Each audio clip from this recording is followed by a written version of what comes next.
should have a nervous breakdown. My head really hurts. If I don't find a way out of here. Once a poster face of the West Coast hardcore punk scene, DC native Henry Rollins presents himself in modern day, poised with remnants of an anti-establishment persona, yet one with a heart. Equally respected for his work as an author, poet, and journalist, Rollins displays a unique train of thought, one that seems rudimentary, but evokes a poignant sense of nihilism, and it's seen especially in his writing. After finishing his 1997 publication, The Portable Henry Rollins, an anthology of selected pieces from his past works, I came to the realization that over the course of 2 decades, the development of Rollins' narrative style had experienced minor change, or really none at all. Being a connoisseur of international travel, speaking with humanitarian activists, and doing open word, Rollins shares characteristics of a quote-unquote open-minded individual. However, it seems as though his mind is made up when interpreting new experiences and encounters. Rollins consistently speaks with this simplistic diction, one that could almost be criticized as being a middle school literary style. However, he executes this in a way where his words can carry the weight of the story at hand. I'm out of there. An entry from an early publication, High Adventure in the Great Outdoors, reads, "On the day of October 1st, 1984, Catherine Arnold bought a shotgun at Kmart in Lincoln, Nebraska. Catherine, 28, mother of a son, took the shotgun into the parking lot of the Kmart, sat down against a retaining wall, and blew her brains out. On October 2nd, I came to Lincoln to play at the Drumstick. The Drumstick is 100 yards away from the Kmart. I sat most of the day in the Drumstick writing. Now and again, I would hear snatches of conversation about how the lady blew her brains out. Later on that evening, this kid came up to me with a McDonald's cheeseburger all wrapped up. He opened it. Inside was some of Catherine Arnold's brains. After the show, I took a flashlight and went out to the Kmart parking lot. I walked down the lot, parallel with the retaining wall. I saw chalk markings on the pavement. I made a right and hopped over the wall. I shined the light against the wall. I found the spot. The wall was tinted brown from blood and gunpowder. The grassy area around had been stained and clipped. There was a sliver of brain still stuck on the wall. I peeled it off. There was a very strange smell in the air. At this point, I was overcome by a feeling of being watched from the trees or from some place outside the distance of the flashlight's reach. It was time to leave."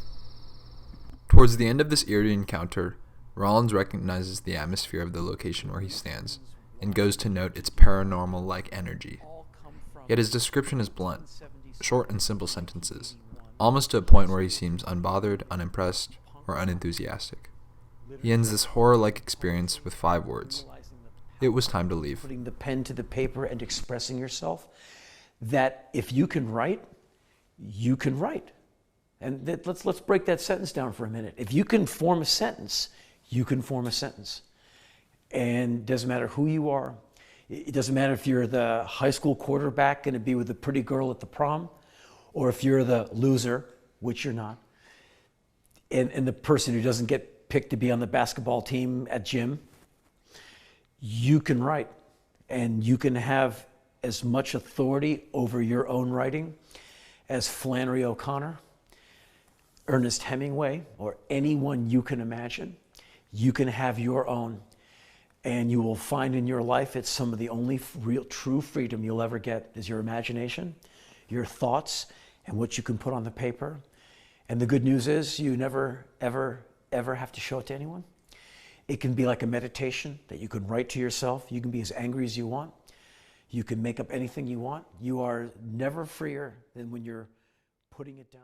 Coming from the veteran punk, having authority over your own writing seems fitting. Rollins speaks with a true sense of respect for what he sees writing as. Words on paper, words of the individual, freedom, imagination, expression, regardless of their formulation. His words proclaim the unfiltered words of a realist, but one who seems to have a heart, writing for no one but himself, evoking emotions, or sometimes simply making an observation.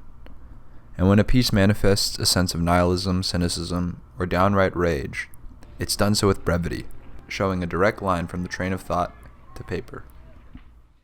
Now, I said poet. I know you hate that word. I mean, It's just it lends itself to such pretension. Yeah. If you're going to say something, shut up and say it and move, Yeah, right. Well, these poets are...